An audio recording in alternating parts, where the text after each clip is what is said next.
Welcome to our channel.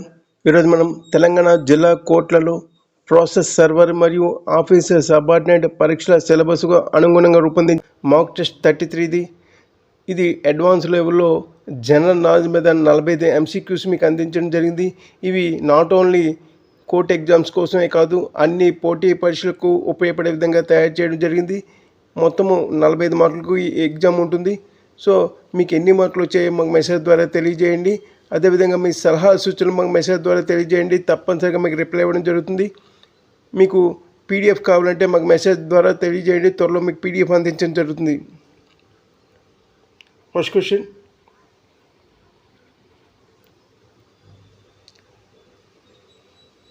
మే 2026లో భారతదేశ 3వ చీఫ్ ఆఫ్ డిఫెన్స్ స్టాఫ్ CDSగా ఎవరు నియమితులయ్యారు?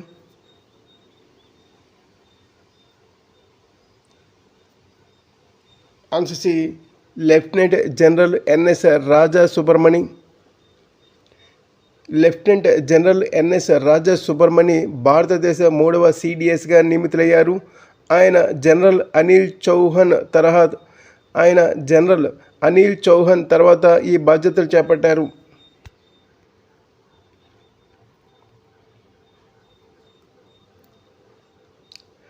జనవరి 2026లో భారత రాష్ట్రపతి ఎన్ని పద్మ అవార్డులను ఆమోదించారు?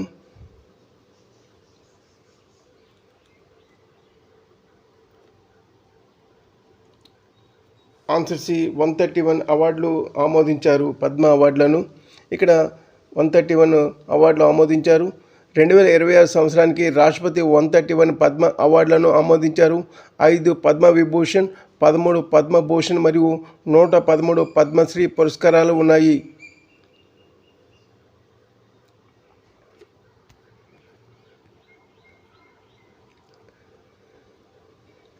జనవరి 2026లో ఏ యూరోపియన్ దేశము అధికారికంగా యూరోను స్వీకరించి యూరోజోన్లో 21వ సభ్య దేశంగా చేరింది?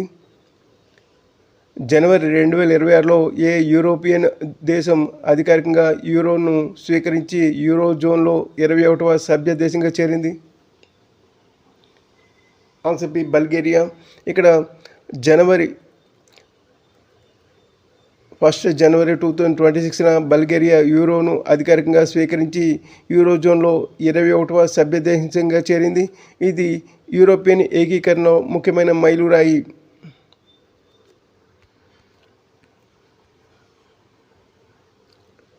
దాదాపు 2 దశాబ్దాల చర్చల తర్వాత 2026 జనవరిలో భారతదేశం ఏ ప్రధాన ఆర్థిక బ్లాక్తో ఫ్రీ ట్రేడ్ అగ్రిమెంట్ కుదుర్చుకుంది? చాలా ఇంపార్టెంట్ క్వశ్చన్ ఇది. Answer B, European Union. జనవరి 2026న భారతదేశం మరియు European Union free trade agreement పై సంతకాలు చేశాయి. 27 జనవరి 2026న భారతదేశం మరియు యూరోపియన్ యూనియన్ ఫ్రీ ట్రేడ్ అగ్రిమెంట్పై సంతకాలు చేశాయి. ఇవి దాదాపు 20 సంవత్సరాల చర్చల తర్వాత కుదిరిన ముఖ్యమైన ఒప్పందం.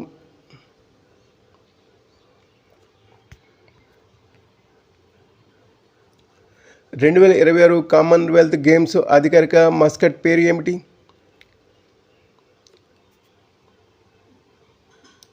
Answer B, Finny. మస్కట్ పేరు ఫిన్నీ. అధికారిక మస్కట్ ఫిన్నీ. సో ఇది స్కాట్లాండ్ జాతీయ జంతువైన యూనికార్న్ రూపంలో ఉంటుంది.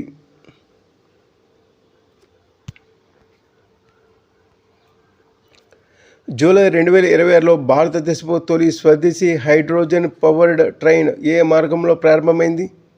చాలా ఇంపార్టెంట్ క్వశ్చన్ ఇది.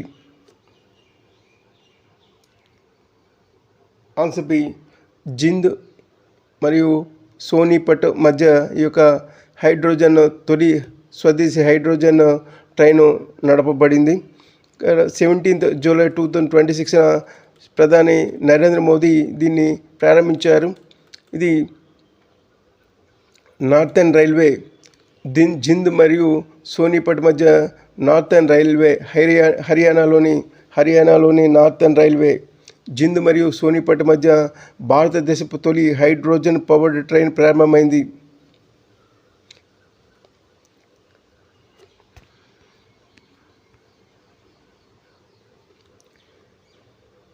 ప్రభుత్వ రంగంలో అవినీతి ఏ స్థాయిలో ఉందో అంచనా వేస్తూ ప్రతి ఏటా అత్యంత ప్రతిష్టాత్మకమైన కరప్షన్ పర్ఫెక్షన్ ఇండెక్స్ అవినీతి సూచీని విడుదల చేసే అంతర్జాతీయ సంస్థ ఇది. Answer B transparency international. ఇక్కడ దేశంలోని రాజకీయ నాయకులు, ప్రభుత్వ అధికారులు ఎంత అవినీతికి పాల్పడుతున్నారో విశ్లేషించి జర్మనీకి చెందిన ట్రాన్స్పరెన్సీ ఇంటర్నేషనల్ అనే సంస్థ ఈ ర్యాంకులను ఇస్తుంది. ఈ సూచీలో డెన్మార్క్ దేశం అవినీతి లేని దేశంగా అగ్రస్థానంలో నిలుస్తుంది.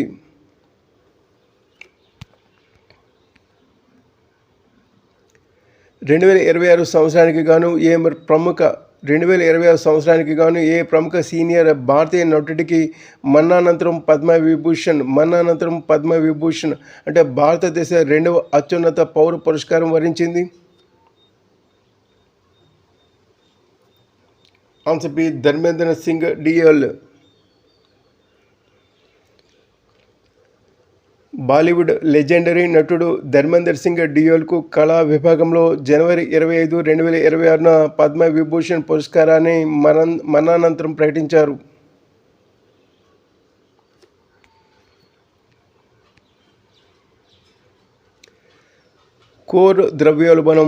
కోర్ ఇన్ఫ్లేషన్ను లెక్కించడానికి మొత్తం ద్రవ్యోల్బణం నుండి వేటిని మినహాయిస్తారు? ఆన్సర్ బి ఆహారం మరియు ఇంధనం. సో వాతావరణం లేదా అంతర్జాతీయ పరిణామాల వల్ల ప్రతిరోజు అకస్మాత్తుగా ధరలు మారే ఆహారం మరియు ఇంధనం అంటే ఫుడ్ అండ్ ఫ్యూయల్ ధరలను పక్కన పెట్టి కేవలం స్థిరంగా పెరిగే వస్తువుల ధరలను మాత్రమే లెక్కించడాన్ని కోర్ ఇన్ఫ్లేషన్ అంటారు.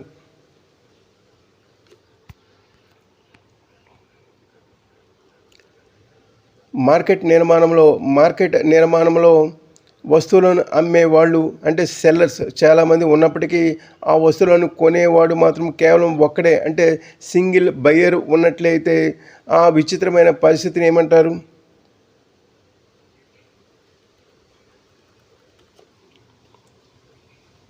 ఆన్సర్ సి మొనోప్సోనీ అంటారు. మొనోప్సోనీ.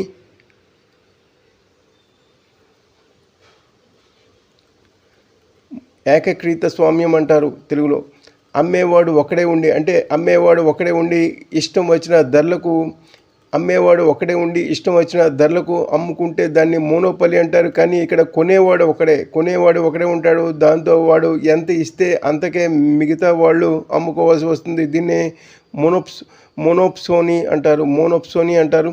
అంటే ప్రభుత్వం అనేది కొంటుంది కాబట్టి ఒకరితే కొనగలదు కాబట్టి ప్రభుత్వం ఎంత ధర అంటే అంతే అమ్మేవాళ్ళు అమ్ముతారు, కొనేవాడు ఒకడే ఉంటాడు. కాబట్టి ధాన్యం కొనుగోలు ఇవన్నీ కూడా అంతే కదా. దీన్నే మోనోప్సోనీ అంటారు. గవర్నమెంట్ ఎంతో రేటు నిర్ణయిస్తుందో ఆ రేటుకే ప్రభుత్వం కొంటుంది.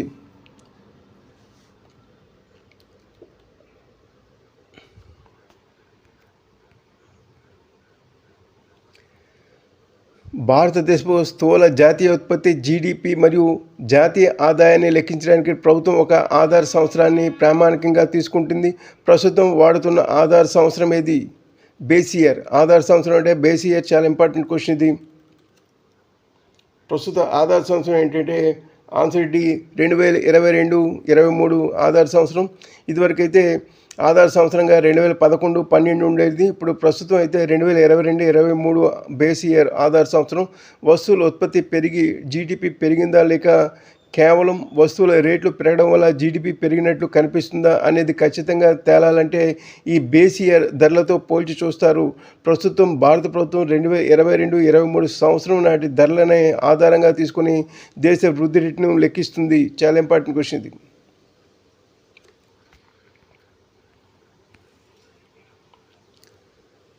ప్రభుత్వం అభివృద్ధి పనుల కోసం మార్కెట్లోని డబ్బును అంటే బ్యాంకుల నుండి భారీగా అప్పు తీసుకుంటే ప్రైవేటు వ్యాపారులకు అప్పు ఇవ్వడానికి బ్యాంకుల దగ్గర డబ్బులు మిగలవు. దీంతో వడ్డీ రేట్లు పెరిగిపోతాయి.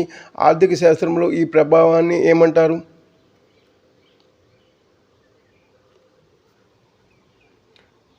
Answer B crowding out effect అంటారు. Crowding out effect.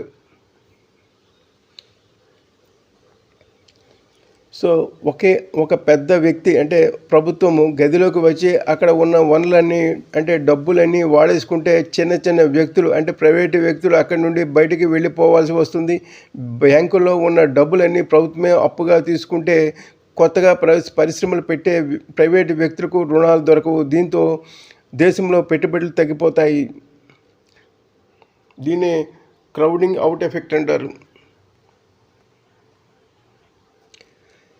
తెలంగాణ అనే పదాన్ని ప్రస్తావించిన 1417 నాటి పురాతన బహమనీ శాసనం ఏది?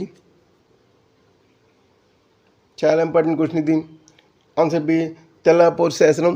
బహమనీ సుల్తాన్ ఫిరోజ్ షా కాలంలో వేసిన ఈ తెల్లాపూర్ శాసనం తెలంగాణ పదం ఉనికికి అతిపెద్ద చారిత్రక ఆధారం.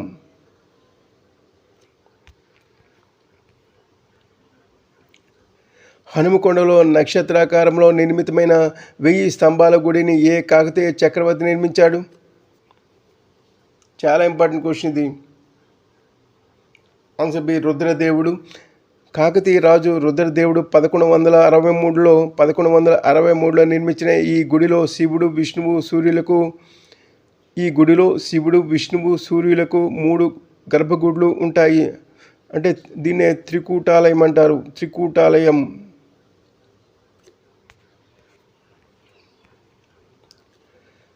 1860లో బ్రిటిష్ వారిపై పోరాడిన వీర గిరిజన నాయకుడు రాంజీ గోండును ఎక్కడ ఉన్న మర్రి చెట్టుకు అంటే 1000 ఊర్ల మర్రి చెట్టు అంటే ఉరితీశారు. ఎక్కడ ఉన్న మర్రి చెట్టుకు ఉరితీశారు? ఆన్సర్ సి నిర్మల్ అనే ప్రాంతంలో ఉరితీశారు. స్వాతంత్రం కోసం పోరాడిన రామ్జీ గోండుతో పాటు 1000 మందిని బ్రిటిష్ వారు నిర్మల్ పట్టణ శివార్లోని మర్రి చెట్టుకు ఉరితీశారు. రామ్జీ గోండుతో పాటు 1000 మందిని బ్రిటిష్ వారు నిర్మల్ పట్టణ శివార్లోని మర్రి చెట్టుకు ఉరితీశారు. అందుకే దీన్ని 1000 ఊరుల మర్రి అంటారు. 1000 ఊరుల మర్రి అంటే ఉరి తీయడం కాబట్టి 1000 మందిని ఉరి తీశారు కాబట్టి ఇక్కడ 1000 ఊరుల మర్రి అని అంటారు ఈ చెట్టుని. చాలా ఇంపార్టెంట్ క్వశ్చన్. 1969 నాటి ప్రత్యేక తెలంగాణ ఉద్యమానికి మద్దతుగా రాష్ట్ర మంత్రివర్గం నుండి రాజీనామా చేసిన నాయకుడు ఎవరు? ఆన్సర్ బి కొండా లక్ష్మణ్ బాపూజీ. ఉద్యమిస్తున్న విద్యార్థులపై జరుగుతున్న దాడులను నిరసిస్తూ కొండా లక్ష్మణ్ బాపూజీ తన మంత్రి పదవిని తృణప్రాయంగా వదులుకున్నారు.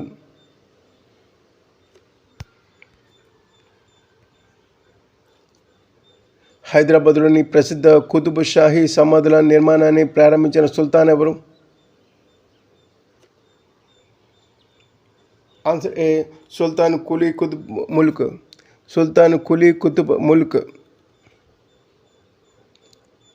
ఇక్కడ ఈ రాజవంశ పాలకుడైన సుల్తాన్ కులీ కుతుబ్ ముల్క్ బతికుండగానే తన సొంత సమాధిని నిర్మించుకుని ఈ ఒరవడికి శ్రీకారం చుట్టాడు.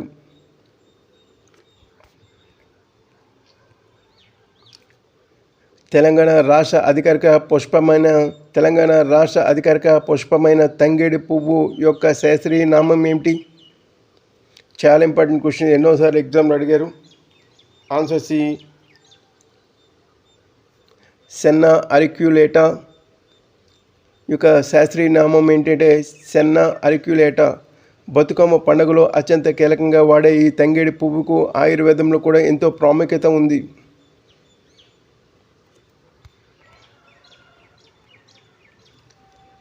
తవ్వకాలలో బయటపడిన సింధు లోయ నగరాలలో కోట నిర్మాణం ఏమాత్రం లేని ఏకైక నగరం ఇది. చాలా ఇంపార్టెంట్ క్వశ్చన్ ఇది.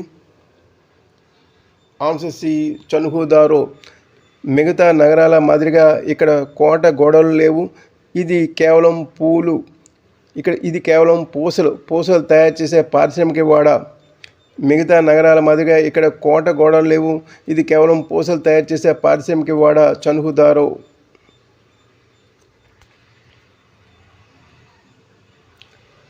ఋగ్వేదం ప్రకారం ప్రసిద్ధ దశరాజ యుద్ధం అంటే 10 మంది రాజుల యుద్ధము ఏ నది ఒడ్డున జరిగింది?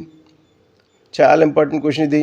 ఋగ్వేదం ప్రకారం ప్రసిద్ధ దశరాజు యుద్ధం 10 మంది రాజుల యుద్ధం అంటే దశ ఏంటంటే 10 మంది దశ రాజ్య యుద్ధం అంటే 10 మంది రాజుల యుద్ధం అనేది ఏ నది ఒడ్డున జరిగింది? ఆన్సర్ బి పరుష్ని ఏంటంటే రావి నది ఒడ్డున. పరుష్ని అనేది పూర్వ పేరు, ప్రస్తుతం రావి నది ఒడ్డున జరిగింది ఈ యొక్క యుద్ధం అనేది. చాలా ఇంపార్టెంట్, ఎన్నోసార్లు ఎగ్జామ్లో అడిగారు.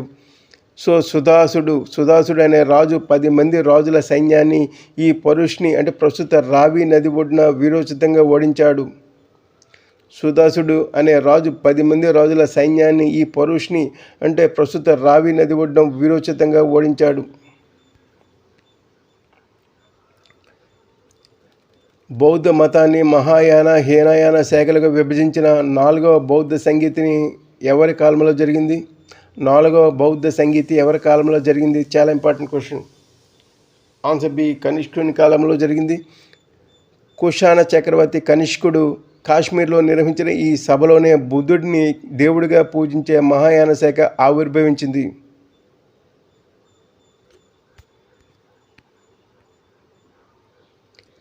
ఢిల్లీ సుల్తాన్ల కాలంలో టంకా అనే వెండి నాణ్యాన్ని మరియు జిటాల్ అనే రాగి నాణ్యాన్ని ప్రవేశపెట్టింది ఎవరు? Answer B Iltutmish. సో భారతదేశంలో మొట్టమొదటిసారిగా అరబిక్ పద్ధతిలో ఖచ్చితమైన ద్రవ్య వ్యవస్థను ఇల్తుత్మిష్ ప్రవేశపెట్టాడు.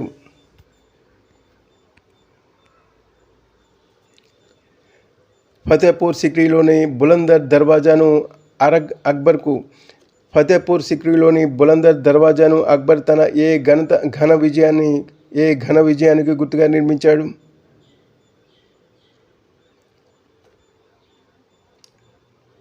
ఆన్సర్ సి గుజరాత్ ఘన విజయాన్ని గుర్తుగా నిర్మించాడు. ఇక్కడ గుజరాత్ విజయం, ఇక్కడ సంపన్న రాష్ట్రమైన గుజరాత్ను అక్బర్ జయించిన తర్వాత ఆ అద్భుతమైన విజయానికి ప్రతీకగా దీన్ని నిర్మించాడు.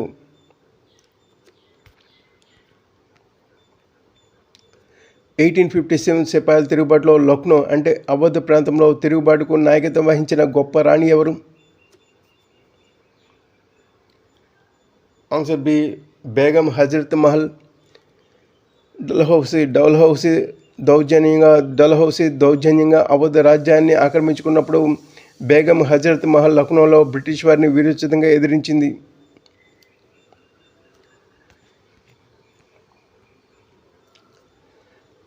భారత జాతీయ కాంగ్రెస్ ఐఎన్సి చరిత్రలో మొట్టమొదటి ముస్లిం అధ్యక్షుడిగా పనిచేసింది ఎవరు? Answer B Badruddin ఛాబ్జీ.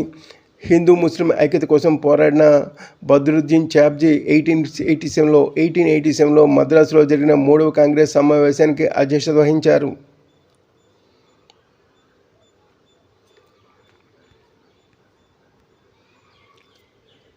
భారతదేశంలో బలవంతపు నీలి మందు సాగును వ్యతిరేకిస్తూ మహాత్మా గాంధీ చేపట్టిన మొట్టమొదటి సత్యాగ్రహం ఏది? ఆన్సర్ సి చంపారణ్ సత్యాగ్రహం. చంపారణ్ రైతుల కష్టాలు చూసి చలించిన గాంధీజీ అహింసా మార్గంలో బ్రిటిష్ వారిని మెడలు వంచి రైతులకు న్యాయం చేశారు.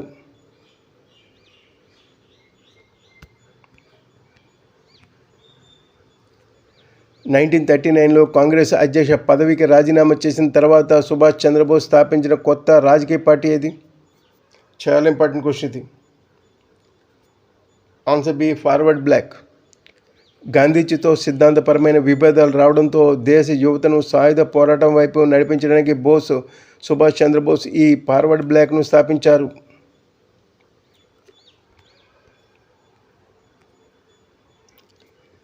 కేంద్ర రాష్ట్ర ప్రభుత్వాల మధ్య అధికారాలను అంటే కేంద్ర రాష్ట్ర ఉమ్మడి జాబితాలుగా విభజించే రాజ్యాంగ షెడ్యూల్ ఏది? ఆన్సర్ బి 7వ షెడ్యూల్. ఇక్కడ కేంద్రం వేటిపై చట్టాలు చేయాలి, రాష్ట్రం వేటిపై చేయాలి అనే రాజ్యాంగ నిర్మాతలు ఈ 7వ షెడ్యూల్లో స్పష్టంగా చెప్పారు.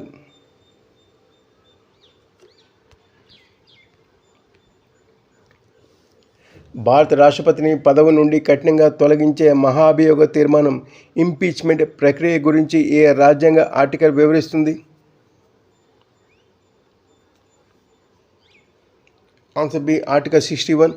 రాజ్యాంగాన్ని ఉల్లంఘించినప్పుడు మాత్రమే రాష్ట్రపతిని పదవి నుండి తొలగించే ఈ మహాభియోగ తీర్మానాన్ని పార్లమెంట్లోని ఏ సభలోనైనా ముందుగా ప్రవేశపెట్టవచ్చు అని ఆర్టికల్ 61 స్పష్టం చేస్తుంది.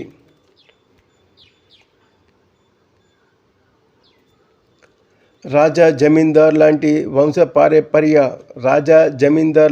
వంశపారపర్య బిరుదులను పూర్తిగా నిషేధించే రాజ్యాంగ ఆర్టికల్ ఏది?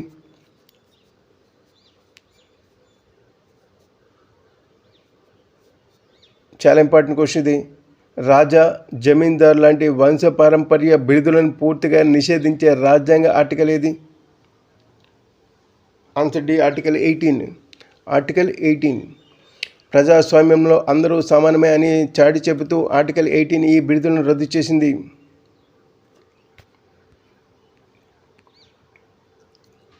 ఆర్టికల్ 108 ఆర్టికల్ 108 ప్రకారం ఏర్పాటు చేసే పార్లమెంట్ ఉభయ సభల సంయుక్త సమావేశానికి ఎవరు అధ్యక్షత వహిస్తారు?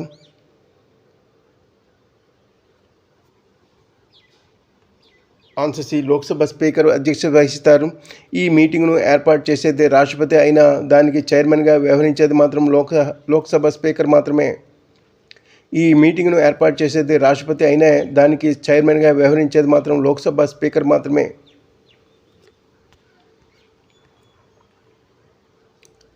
రాష్ట్రపతి పదవికి పోటీ చేయడానికి ఒక పౌరుడికి నిండి ఉండాల్సిన కనీస వయసు ఎంత? ఆన్సర్ సి 35 సంవత్సరాల పాటు నిండి ఉండాలి. ఒక రాష్ట్రపతి, ఉపరాష్ట్రపతి మరియు రాష్ట్ర గవర్నర్ పదవులకు ఖచ్చితంగా 35 ఏళ్ల వయసు దాటి ఉండాలని రాజ్యాంగం చెబుతుంది.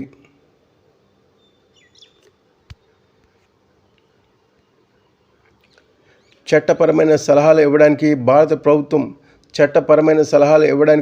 ప్రభుత్వం అత్యున్నత న్యాయాధికారిగా ఎవరు వ్యవహరిస్తారు? Answer C attorney general of India. కేంద్ర ప్రభుత్వం తరపున వాదించే ఈ అత్యున్నత లాయర్ పార్లమెంట్ ఉభయ సభల చర్చల్లో పాల్గొనే హక్కును కలిగి ఉంటారు. కేంద్ర ప్రభుత్వం తరపున వాదించే ఈ అత్యున్నత లాయర్ పార్లమెంట్ ఉభయ సభల చర్చల్లో పాల్గొనే హక్కును కలిగి ఉంటారు, కానీ ఓటు హక్కు మాత్రమే ఈయనకు ఉండదు.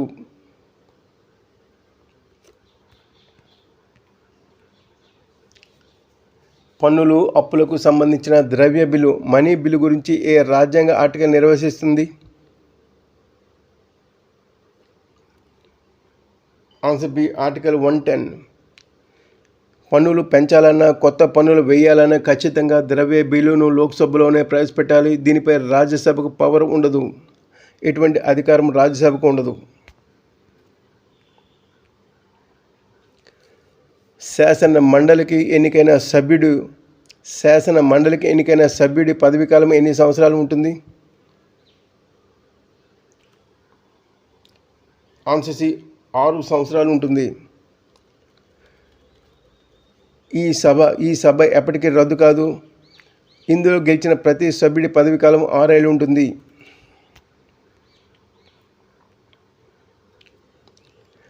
అత్యధిక మార్పులు తీసుకువచ్చి ఏకంగా మినీ రాజ్యాంగంగా పేరుగాంచిన రాజ్యాంగ సవరణ ఏది? చాలా ఇంపార్టెంట్ క్వశ్చన్. ఆన్సర్ బి 42వ రాజ్యాంగ సవరణ చట్టం. ఇక్కడ ఇందిరాగాంధీ హయాంలో చేసిన ఈ 42వ సవరణ ద్వారా పీఠికలో కొత్త పదాలు, ప్రాథమిక విధులను చేర్చారు.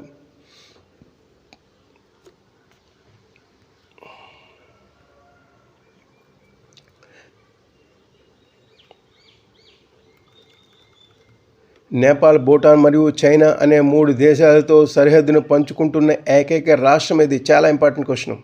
నేపాల్, భూటాన్ మరియు చైనా అనే 3 దేశాలతో సరిహద్దును పంచుకుంటున్న ఏకైక రాష్ట్రం ఏదంటే ఆన్సర్ సి సిక్కిం.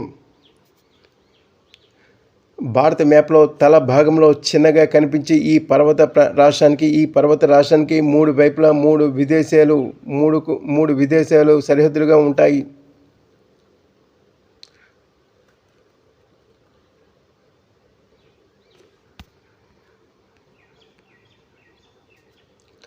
వాతావరణ పటాలపై సమానమైన వాతావరణ పీడనం ఉన్న ప్రదేశాలను కలుపుతూ గీసే రేఖలను ఏమంటారు? వాతావరణ పటాలపై సమానమైన వాతావరణ పీడనం ఉన్న ప్రదేశాలను కలుపుతూ గీసే రేఖలను ఏమంటారంటే ఆన్సర్ సి ఐసోబార్స్ అంటారు. వాతావరణంలో పీడన వ్యత్యాసాలను మ్యాప్లో గుర్తించి తుఫాన్లను అంచనా వేయడానికి ఈ ఐసోబార్స్ అంటే సమపీడన రేఖలను వాడతారు. ఐసోబార్స్ అంటే సమపీడన రేఖలు తెలుగులో.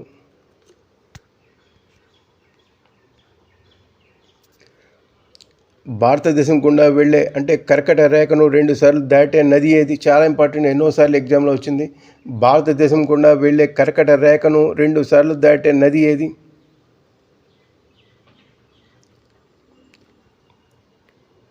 ఆన్సర్ సి మహీ నది. ఈ నది మొదట ఉత్తరంగా ప్రవహించి రాజస్థాన్లోకి వెళ్ళి అక్కడి నుండి యూ టర్న్ తీసుకొని రెండోసారి కర్కట రేఖను ఖండించి అరేబియా సముద్రంలో కలుస్తుంది.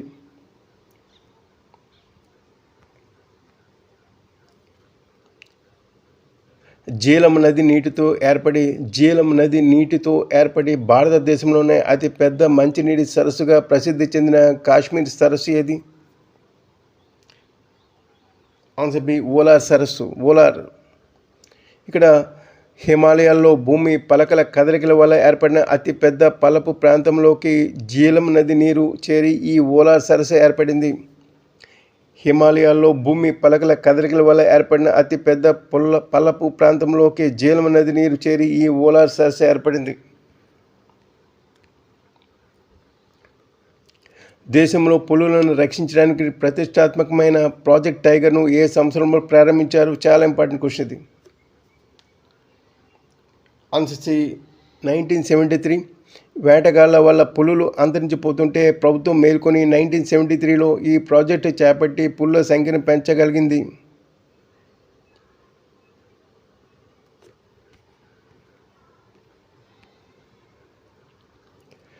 దగ్గరగా ఉన్నవి మాత్రమే కనిపించే మయోపియా అంటే హస్వ దృష్టిని సరిచేయడానికి ఏ కటకాన్ని ఉపయోగిస్తారు?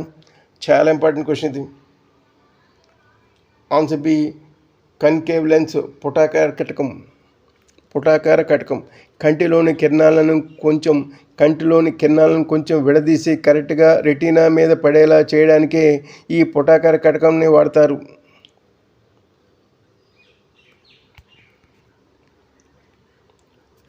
ఇది కూడా చాలా ఇంపార్టెంట్ క్వశ్చన్. ఒక ఆరోగ్యకరమైన మానవుని రక్తం యొక్క సాధారణ pH విలువ ఎంత ఉంటుంది? చాలా ఇంపార్టెంట్ క్వశ్చన్. ఆన్సర్ బి ఇక్కడ 7.35 to 7.45 మధ్యలో ఉంటుంది. 7.35 to 7.45 మధ్యలో ఉంటుంది. రక్తం తటస్థ విలువ 7 కంటే కొద్దిగా ఎక్కువగా ఉంటూ ఎల్లప్పుడూ కొద్దిపాటి క్షార స్వభావాన్ని కలిగి ఉంటుంది.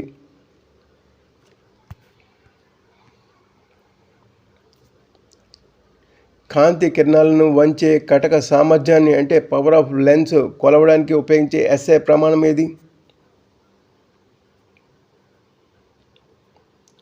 Answer C dioptre. చాలా ఇంపార్టెంట్ క్వశ్చన్, ఎన్నోసార్లు ఎగ్జామ్లో అడుగుతున్నారు. సో ఇక్కడ కళ్ళద్దాల పవర్ ఎంత అని డాక్టర్ నిర్ధారించేటప్పుడు -1.5 + 2.0 వాడే పదం పేరే ఈ డయాప్టర్. -1.5 డయాప్టర్ +2.0 డయాప్టర్ అని పిలుస్తారు. సో ఈ పదమే డయాప్టర్, గుర్తుపెట్టుకోండి, చాలా ఇంపార్టెంట్. Last question. మొక్కలలో వాయు రూపంలో ఉత్పత్తి అయ్యే పండ్లు పండడానికి కారణమయ్యే హార్మోన్ ఏది?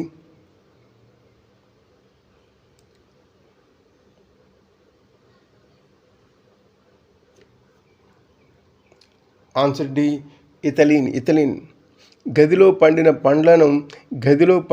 పండ్ల పక్కన పచ్చి పండ్లు పెడితే అవి కూడా పండిపోవడానికి ఈ ఇథలిన్ వాయువే కారణం. ఈ క్వశ్చన్స్ అన్ని చాలా ఇంపార్టెంట్, చాలా కాంపిటేటివ్ ఎగ్జామ్స్లో అడిగే అవకాశం ఉంది. నాట్ ఓన్లీ కోర్ట్ ఎగ్జామ్స్కి కోసం అన్ని కాంపిటేటివ్ ఎగ్జామ్స్ కూడా ఇవి చాలా ఉపయోగపడతాయి. కాబట్టి ఈ క్వశ్చన్స్ ఎవరు కూడా వదిలిపెట్టకండి. మీరు ఈ యొక్క 33 మాక్ టెస్టులు ప్రిపేర్ అయితే మీకు ఎంతో నాలెడ్జ్ మీరు గెయిన్ చేసేవాళ్ళు అవుతారు. కాబట్టి ఈ 33 మాక్ టెస్టులు కూడా బాగా ప్రిపేర్ అవ్వండి. ఈ కాంపిటేటివ్ ఎగ్జామ్స్కే కాదు, అన్ని కాంపిటేటివ్ ఎగ్జామ్స్ కూడా ఇవి ఉపయోగపడతాయి. మరిన్ని మాక్ టెస్ట్ కోసం మన ఛానల్ సబ్స్క్రైబ్ చేసుకోండి. మీ సలహా సూచనలు మాకు మెసేజ్ ద్వారా తెలియజేయండి. మీరు ఈ యొక్క 33 మాక్ టెస్టులు ప్రిపేర్ అయితే ఈ యొక్క కోర్టు ఎగ్జామ్స్లో సగం విజయం సాధించినట్టే. సో ఇది మాత్రం ఖచ్చితంగా ఈ కోర్టు ఎగ్జామ్స్లో ఇవి చాలా వరకు రిపీట్ అయ్యే అవకాశాలు ఉన్నాయి క్వశ్చన్స్. Thank you.